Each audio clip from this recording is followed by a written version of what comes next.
여러분의 합격을 응원합니다. 안녕하십니까? 과학과 김세별입니다. 오늘도 너무너무 잘 오셨습니다.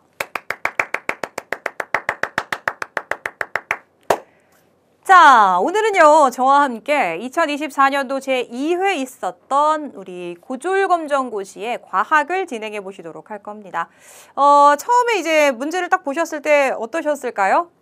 조금 어렵다라고 느끼셨을 수 있습니다.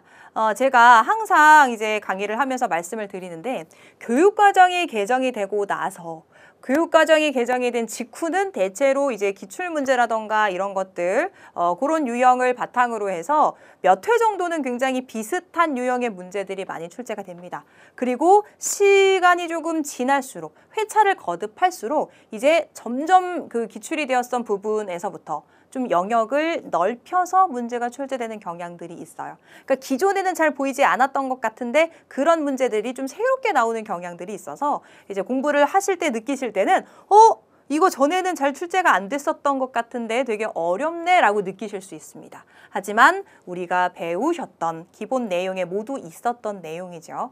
그래서 아마 교육과정이 개정되고 나서 회차가 거듭될수록 난이도가 올라가는 것 같이 느껴져요 라고 생각하실 수 있는데, 실제적으로 문제가 막 그렇게 너무 어렵거나 하지는 않으셨을 거예요.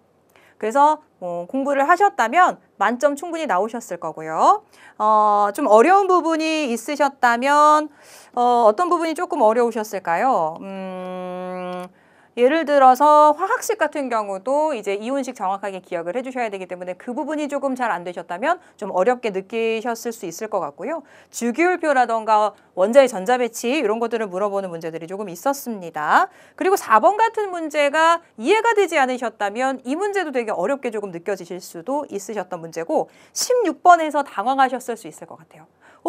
16번 조금 어려운데? 근데 막상 들어가 보면 그렇게 많이 어렵지는 않으셨을 겁니다. 그래서 상 정도까지는 아니고요. 난이도를 봐주셨을 때 한 중상 정도로 봐주실 수 있을 것 같아요. 그렇다면 우리가 문제를 한번 진행을 해보도록 하겠습니다. 1번부터 살펴보도록 하죠. 기존에 이제 대체로 기출이 이런 형태로 출제가 되죠. 네모 박스에 설명이 나와 있고 이것은 무엇일까요? 라는 이러한 문제.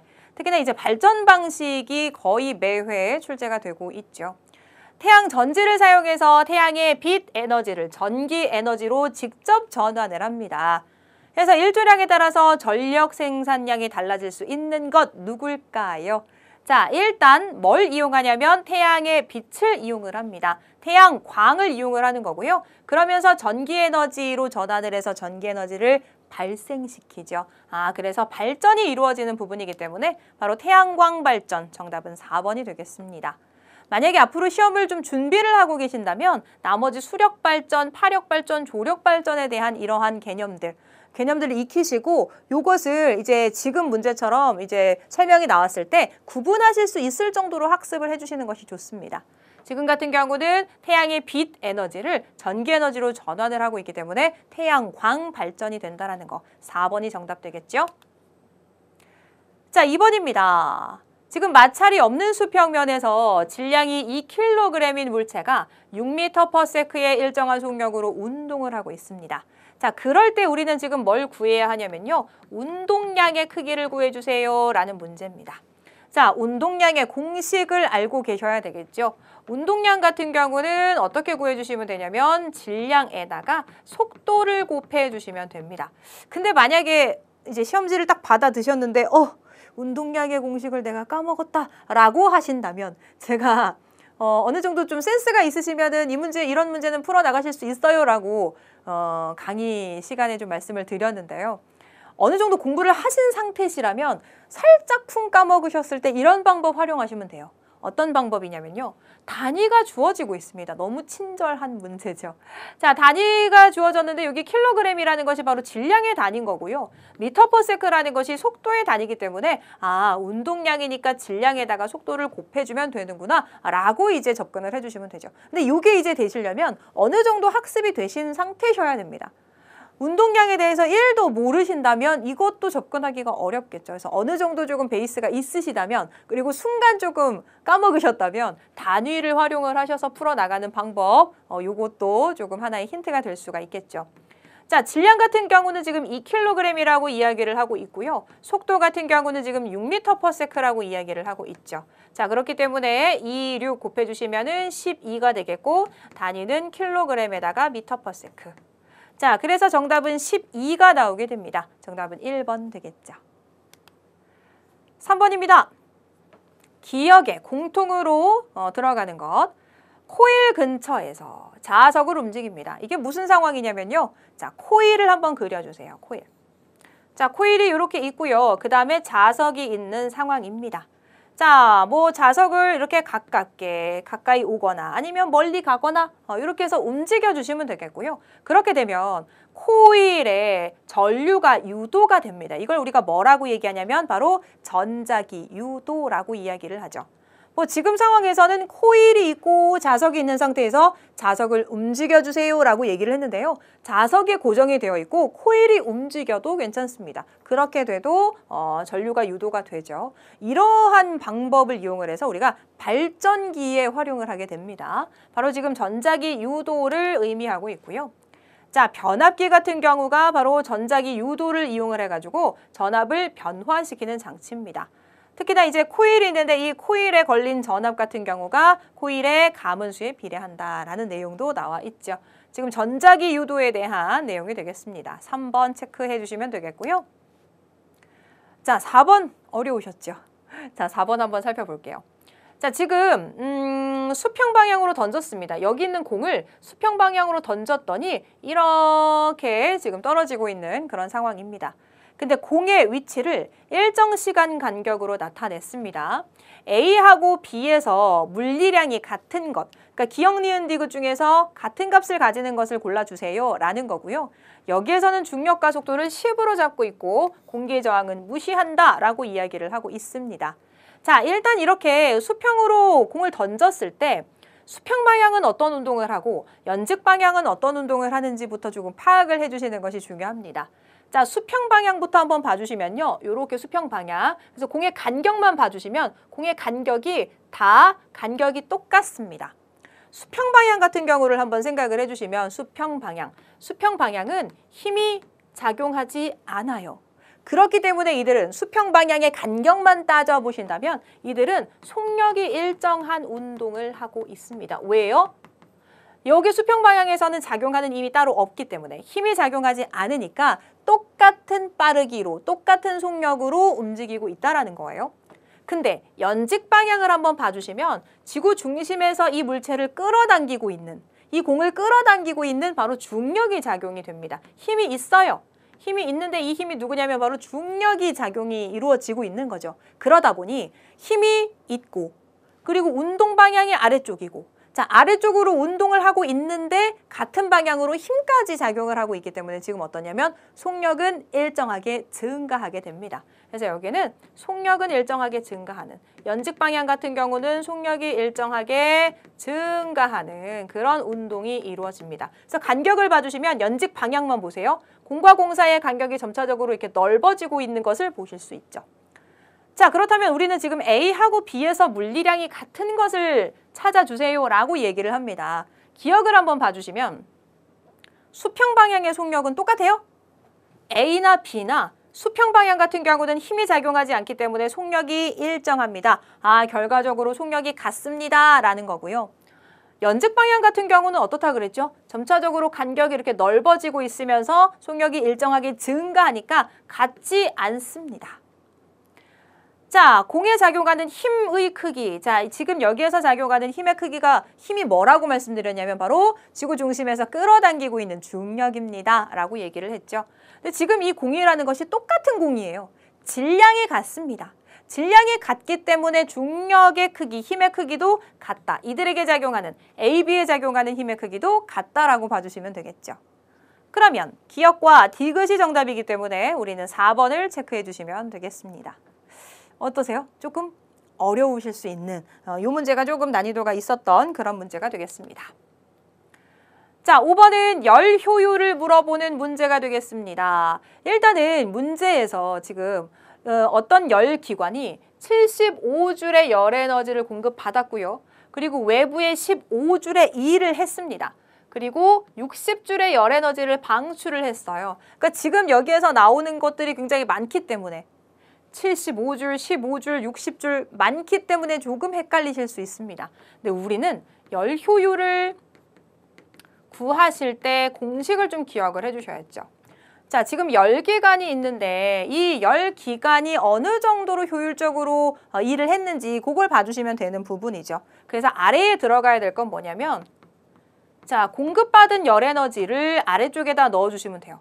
그러니까 아래쪽에는 열에너지 얼만큼 공급을 받았는지. 그럼 여기 75가 나오고 15가 나오고 60이 나오니까 이 아래쪽에는 뭐가 들어가야 될까요? 아래쪽에 들어가야 되는 열에너지는 공급받은 거. 어느 정도 공급을 받았는지 넣어주시면 되겠고 그 다음에 이제 위에 같은 경우는 이 열기관이 그럼 그 공급받은 것 중에서 열기관이 어느 정도로 일을 했는지를 넣어주시면 되겠고 퍼센트로 나오기 위해서는 100을 곱해주셔야 되는 겁니다. 그러면 공급받은 열에너지 자 75줄의 열에너지를 공급받았어요. 그럼 아래 부분에 75줄을 넣어주시면 되는 거고 열기관이 한 일이 얼마인지 봤더니 15줄의 일을 했습니다. 15줄 이렇게 넣어주시면 돼요.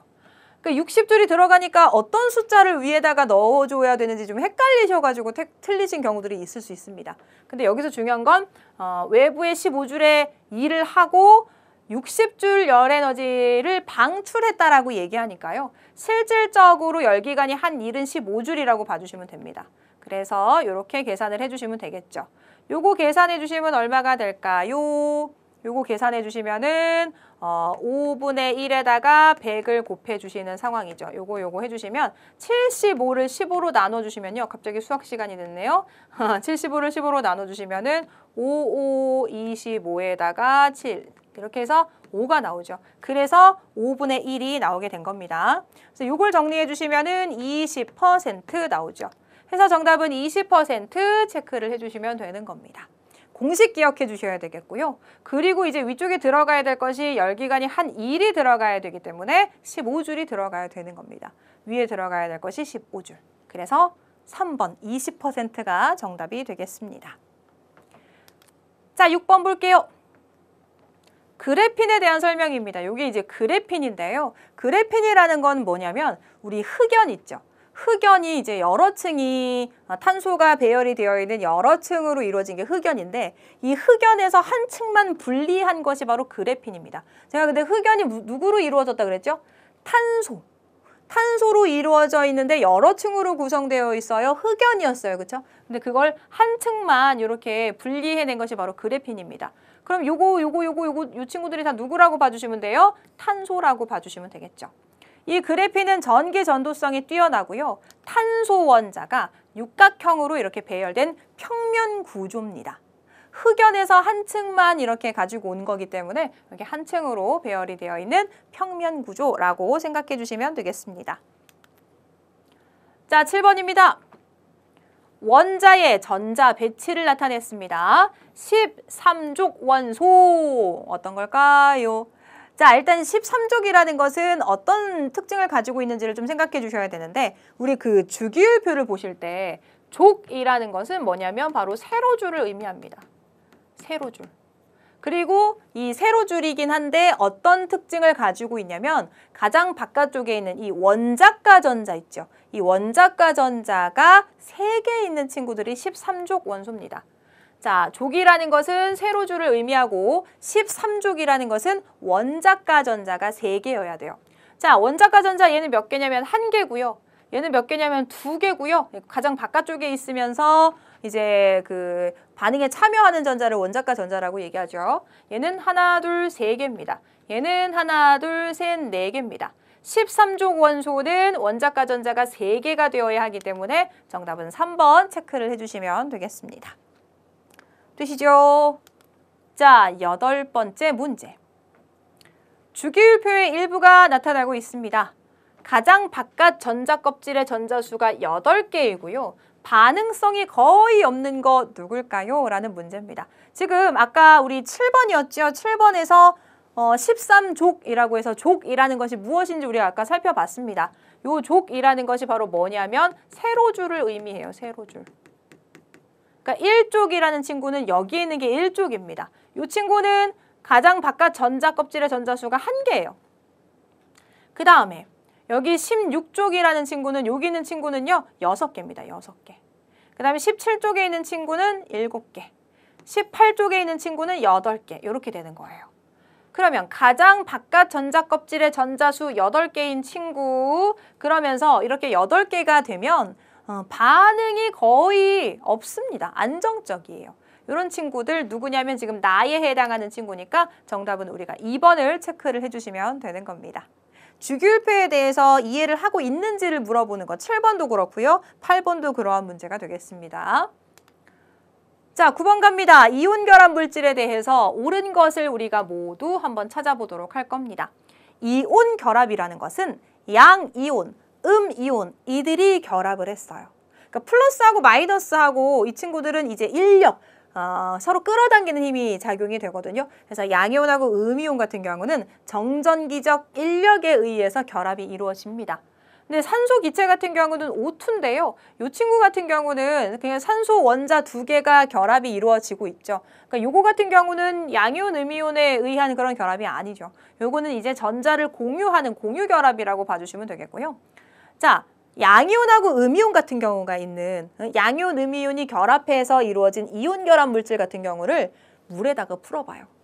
수용액 상태로 만들게 되면 양이온하고 음이온이 이렇게 녹아가지고 이온화가 됩니다. 그랬을 때 전류를 흘려주게 되면 양이온, 음이온이 이제 물에 녹아있는 상황이 되기 때문에 전류가 굉장히 잘 흘러요. 특히나 이온 결합 물질은 양이온, 음이온의 정전기적 인력에 의해서 결합이 이루어진 그러한 물질이죠. 자, 니은하고 디귿을 찾아주시면 됩니다. 정답은 4번 체크해 주시면 되겠죠. 자, 요런 문제 10번이라던가 그리고 11번, 12번 이렇게 이제 뭐 이온식, 화학 반응식 이런 것들이 나오면 너무 어려워요 하는 그러시는 분들 되게 많으세요. 왜냐하면 이게 지금 안 외워지셔서 그러시는 분들도 있고 아니면 오히려 정반대로 저는 이 부분이 제일 재밌습니다 라고 하시는 분들도 계세요. 왜냐하면 완벽하게 외우셨던 분들. 그러니까 만점을 받으시기 위해서는 이들의 정확한 이온식을 조금 파악하고 계시는 것이 중요합니다. 자, 일단 물에 녹아서 염기성을 나타낸다라는 소리는 자, 수용액 상태에서 OH-를 내놓으면 그 친구를 우리는 뭐라고 표현하냐면 염기라고 표현을 해요. 근데 중요한 건요. 그냥 화학식을 봤을 때 거기에 OH가 있다고 해서 다 염기는 아닙니다. 물에 녹았을 때 OH-를 내놓는 거여야 해요. 1번 같은 경우는 어떠냐면요. 물에 녹게 되면 H+하고 Cl-로 이렇게 분리가 됩니다. 나누어집니다. 그 다음에 2번에 이 친구들은 물에 녹으면 Ca2+하고 OH-로 이제 이온화가 이루어지고 3번은요. H+하고 SO4-2-하고 이렇게 H+하고 SO4-2-하고 이렇게 이온화가 이루어집니다. 그리고 4번 같은 경우 조금 헷갈리실 수 있으셨을 것 같아요. 이게 OH가 있는 거 아닙니까? 라고 생각하실 수 있는데요. 물에 녹으면 H+하고 CH3COO-로 이렇게 나뉘어져요. 염기라는 것이 물에 녹았을 때 OH-를 내놓아야 되기 때문에 정답은 몇 번일까요? 바로 2번 체크를 해주시면 되는 겁니다. 2번을 봐주셨더니 여기 OH-가 있죠. 이게 바로 염기라고 봐주시면 되고요. 이렇게 화학식을 보셨을 때 이 친구가 물에 녹으면 어떻게 되는지를 잘 구분을 해주셔야 문제를 풀어나가실 수가 있겠죠. 그래서 단순히 화학식만 여기서 끝나는 게 아니라 이온화가 될 때는 어떻게 이루어지는지도 파악을 해주셔야 되는 문제입니다. 11번 한번 볼까요? 수산화나트륨이에요. 그럼 이 친구는 물에 녹았을 때 Na+하고 OH-로 나뉘어지죠. 지금 이 상황입니다. 그런데 여기에다가 A를 넣어봤어요. 이 A를 넣었더니 이렇게 됐대요. 그럼 보세요. 원래 있었던 게 누구냐면 Na+하고 OH-입니다. 그럼 원래 있었던 거 Na+하고 OH-는 원래 있었던 건데 A를 넣어줌으로 해서 이 친구가 생겼단 말이에요. 그쵸? 그러면 A에는 누가 들어있을까요? 일단 없었던 게 누구냐면 지금 Cl-가 없었던 친구고 그 다음에 H2가 없었는데 이거는 누가 어떻게 생긴 거냐면 H2는 어떻게 생겼는지 보시면 여기에 지금 OH-가 있죠. 여기에 그죠? OH-가 원래 있었고 A에 H+가 있었던 거예요. 이들이 결합해서 H2가 된 겁니다. 그럼 누구를 넣어줬다라고 봐주시면 되냐면 여기 원래 OH-는 있었으니까 이 친구 넣어준 거네요. 그죠? 그러니까 A에는 H+하고 Cl-가 있습니다. 라고 우리가 해석을 해보실 수가 있는 겁니다. 자, 그러면은 H+하고 Cl-가 있는 친구는 누구냐면 바로 1번이 되는 거죠. 되십니까? 그러니까 여기 같은 경우는 요걸 풀어나가실 수가 있으셔야 돼요. 여기에 있었던 것에서 어떤 게 추가가 됐는지, 어떤 게 추가가 됐고 어떤 게 변화했는지를 봐주시면은 요게 변했는데 H2O가 어디에서 갑자기 튀어나왔을까요? 바로 H2O 같은 경우는요. 여기 있었던 OH-와 그리고 A에 있었던 H+가 더해져서 만들어진 것이 되는 거죠. 정답은 1번, 11번의 정답 1번 체크해 주시면 되겠습니다. 자, 화학 반응에서 산화되는 거 누굽니까? 우리 산화라는 것 자체가 물질이 산소와 결합하는 것이라고 생각해 주시면 되겠죠. 자, 산화라는 것은 어떤 물질이 있다라고 가정을 했을 때 물질이 산소와 결합하는 것. 산소와 결합하는 것 또는 뭐 물질이 전자를 잃는 거. 이렇게 생각해 주시면 됩니다. 그러니까 물질의 입장에서 봤을 때 산소하고 산소와 결합하는 것, 산소를 얻는 것 이렇게 봐주시면 되겠고 만약에 전자의 입장에서 봤을 때는 전자를 잃어버리는 것 이렇게 생각을 해주시면 좋을 것 같아요. 근데 지금 여기 같은 경우는 산소하고 결합하는 게 눈에 딱 띄고 있습니다. 자, 반응 화살표를 기준으로 해서 이쪽에 있는 친구들이 반응 전 물질이 되겠죠. 반응 물질, 그죠? 지금 반응 물질 중이라고 얘기했으니까 화살표를 기준으로 해서 여기 있는 친구들, 여기 있는 친구들이 지금 반응 물질이 되는 거니까 이들 중에서 골라주시면 되겠죠. 그러니까 CuO거나 C거나 둘 중에 하나인데 이들 중에서 산화가 이루어졌다라고 얘기했으니까 산소와 결합, 산소를 얻는 것을 생각해 주시면 바로 탄소가 되겠죠. 탄소가 반응이 이루어져서 지금 보시면은 CO2가 돼서 산소를 얻었으니까 물질이 지금 산소와 결합하는 걸 산화라 그러죠. 그럼 산화가 이루어진 것은 바로 탄소. 탄소는 산소와 결합이 이루어졌습니다. 그래서 C는 산화가 되었습니다. 이렇게 해석을 해주시면 되겠죠. 자, 정답은 2번 체크해 주시면 되겠습니다. 그래서 산화의 의미를 파악하고 계셔야 돼요. 산화라는 것은 물질이 산소와 결합하는 것 또는 뭐 산소를 얻는 것 그리고 물질이 전자를 잃는 것 이렇게 접근을 해주시면 되겠고요. 그래서 반응 물질 중에서 산화되는 것은 탄소. 탄소가 산소를 얻어서 CO2가 됐으니까요. 12번의 정답은 2번이 되겠습니다. 자, 기억에 해당하는 거 한번 찾아보죠. 같은 종의 무당벌레 개체군에서 겉날개의 색과 반전 무늬가 개체마다 달라집니다. 그러면 뿅뿅이가 증가합니다. 라고 얘기를 하는데요. 같은 종임에도 불구하고 조금씩 다른 차이가 보여지고 있는 겁니다. 이걸 우리가 뭐라고 얘기하냐면 이거 이제 우리가 유전자가 다르기 때문이거든요. 이런 걸 우리가 유전적 다양성 또는 유전자 다양성이라고 표현을 합니다. 그래서 정답은 우리 4번 체크해 주시면 되겠습니다. 자, 14번 살펴보도록 합니다. 핵산을 구성하는 기본 단위라고 얘기를 하고요. 염기, 당, 인산으로 구성이 되어 있습니다. 이거 누굴까요?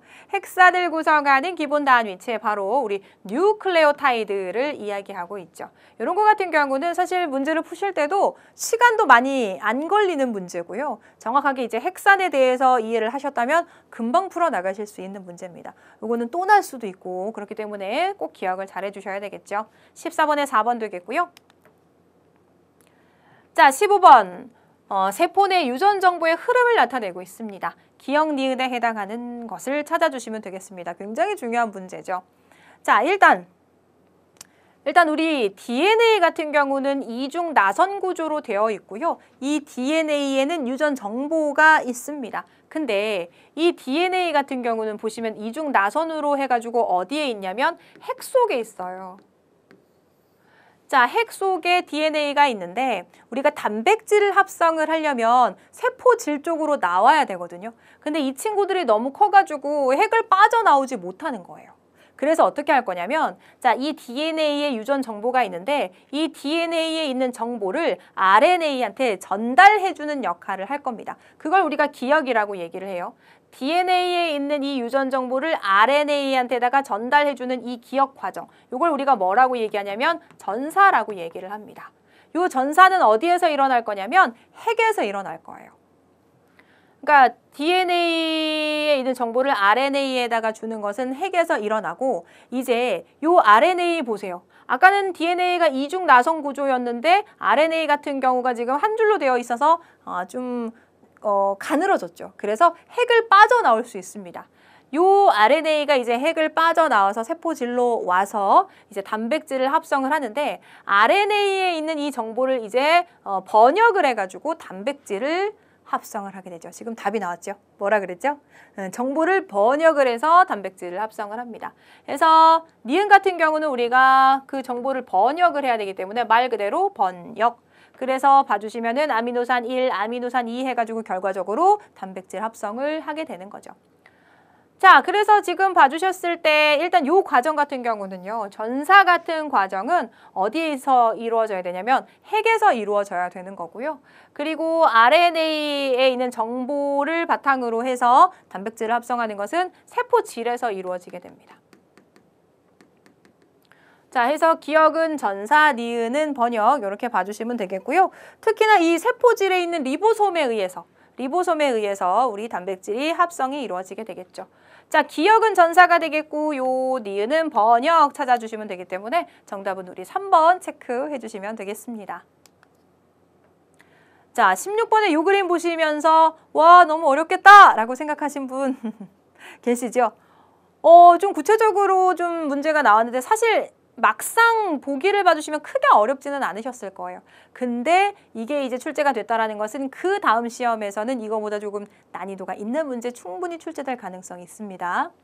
자, 세포막의 구조와 세포막을 통한 물질 A하고 B의 이동을 나타내고 있습니다. 이에 대한 설명으로 우리는 옳은 것만을 찾아주시면 되겠는데요. 세포막의 구조를 봐주시면, 자, 요게 지금 인지질인데, 인지질 한 층 있고 두 층이 있죠. 그래서 요걸 우리가 인지질 이중층이라고 표현을 하고요. 그리고 인지질 이중층에 막단백질이 이렇게 지금 존재하고 있는 것을 보실 수가 있습니다. A 같은 경우를 봐주셨더니 지금 막단백질인데요. 막단백질을 통해 가지고 물질이 이동이 되고 있는데 상대적으로 크기가 A가 좀 큽니다. 그래서 상대적으로 크기가 큰 물질이 막단백질을 통해서 이동이 되고 있고요. 그 다음에 B를 통해서는, 이 B가 아니죠. 인지질을 통해서는 B 같은 이렇게 작은 크기의 물질들이 이동이 이루어지고 있는 상황입니다. 그래서 상대적으로 크기가 크고 작고, 그죠? 자, A 같은 경우는요, 상대적으로 크기가 큰 물질인데 지금 보시면 막단백질을 통해서 이동이 이루어지고 있고요. B 같은 경우는 인지질을 통해서 인지질 사이로 확산, 퍼져나간다라고 봐주시면 되겠죠. 자, 이 부분이 세포막인데요. 막 단백질로만 구성이 되어 있어요? 아니요. 인지질 이중층하고 막단백질로 이루어져 있습니다.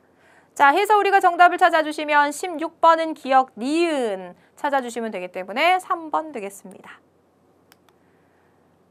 자, 17번 볼게요. 항생제를 반복적으로 사용을 하다 보면 세균 집단 내에 항생제 내성 세균의 비율이 증가하게 됩니다. 이러한 현상은 다윈의 뿅뿅으로 설명을 할 수가 있게 되죠. 이게 무슨 소리예요? 일단 항생제라는 것 자체가 뭐냐면 우리 몸에 이제 안 좋은 세균이 들어옵니다. 근데 이 세균이 번식을 하거나 이런 것들을 억제시켜주는 게 바로 항생제예요. 항생제가 무슨 역할을 한다고요? 그 세균이 증식하는 걸 억제시켜줘요. 그러니까 세균의 수를 줄인다거나 아니면 아예 세균을 죽여주는 역할을 하는 것이 항생제입니다. 자, 근데 우리가 항생제를 많이 먹으면 뭐 항생제 내성이 생깁니다. 뭐 이런 얘기 하잖아요. 그렇죠? 그게 왜 그런지를 우리가 한번 살펴보는 거예요. 일단 처음에는 우리 몸에 이제 세균이 있을 때 처음으로 항생제를 딱 먹게 되면 어때요? 세균이 거의 이제 죽게 되죠. 근데 변이가 일어날 수 있습니다. 변이가 일어나면서 항생제를 먹었을 때 세균이 다 죽는 게 아니라 그 항생제를 버텨내는 항생제가 들어왔음에도 살아나는 그런 세균이 있을 수 있어요. 근데 이 친구가 번식을 하게 됩니다. 번식을 해서 자손을 낳고 이렇게 되다 보면 항생제를 먹어도 죽지 않는 그런 세균이 더 많아지게 되는 거죠. 그래서 항생제 내성 세균의 비율이 증가하게 되는데 이건 뭐냐면요. 자연 선택을 이야기하고 있습니다.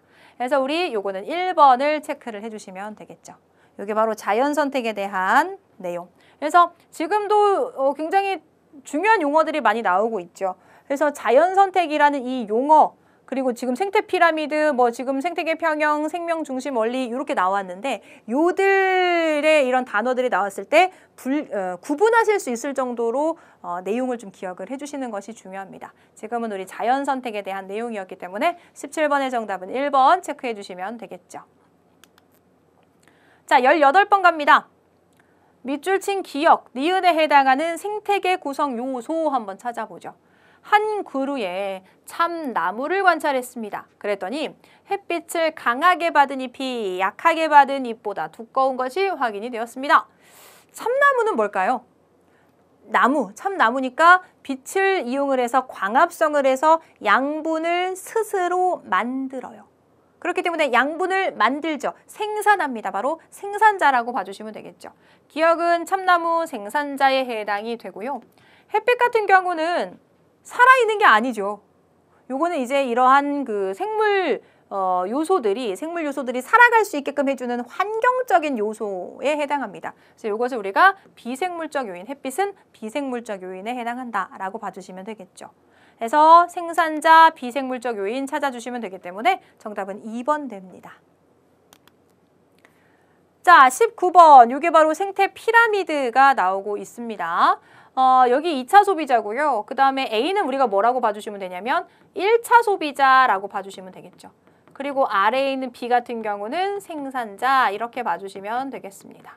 그래서 위쪽으로 갈수록 점점 좁아지고 있는 형태입니다. 지금 개체수 피라미드이기 때문에 아래쪽은 개체수가 많고 상위로 갈수록 개체수가 줄어들고 있는 피라미드 형태하고 있죠. A는 1차 소비자고요.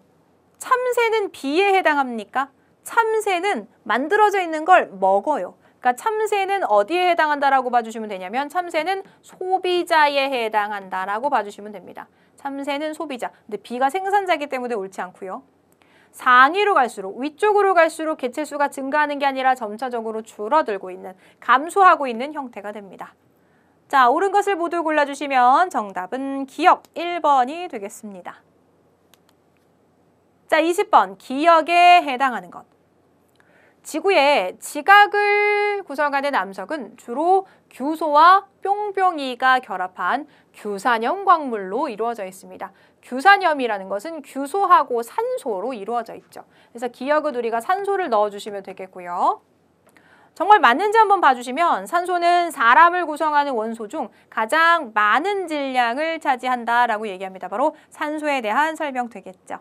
그래서 기역에 해당하는 것은 산소, 정답은 3번 체크해 주시면 되겠습니다. 자, 21번. 태양 중심부에서 수소 핵융합 반응이 일어나는 것에 대해서 이야기를 합니다. 수소 핵융합 반응은 어떻게 일어나냐면요. 4개의 수소 원자핵. 그러면 기역은 수소가 들어가겠죠. 자, 수소 원자핵 4개가 융합이 돼가지고 한 개의 헬륨 원자핵이 되는 겁니다. 그러니까 4개의 수소 원자핵이 융합이 돼가지고 헬륨 원자핵 하나로 변환이 되는데 요 과정에서 이제 그 줄어든 질량이 있을 겁니다. 그 질량만큼 에너지를 만들어낸다라고 봐주시면 돼요.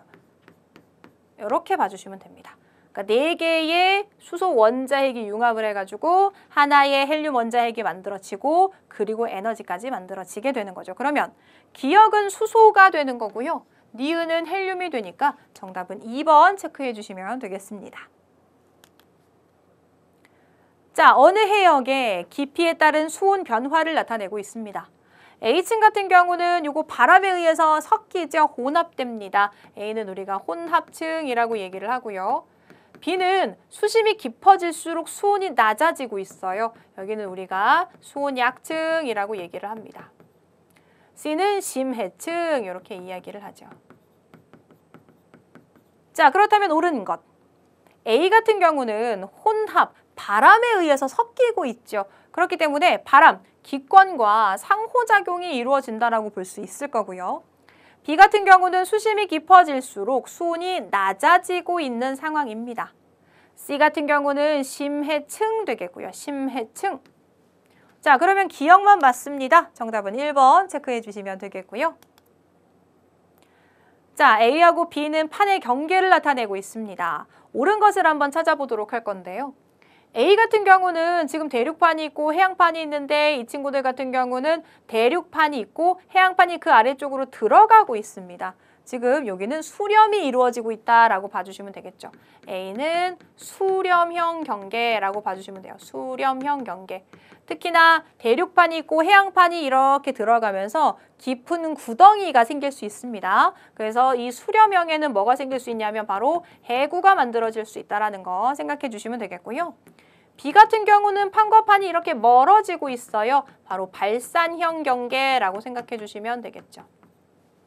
자, 옳은 것 갑니다. A는 누구예요? A는 수렴형이고요.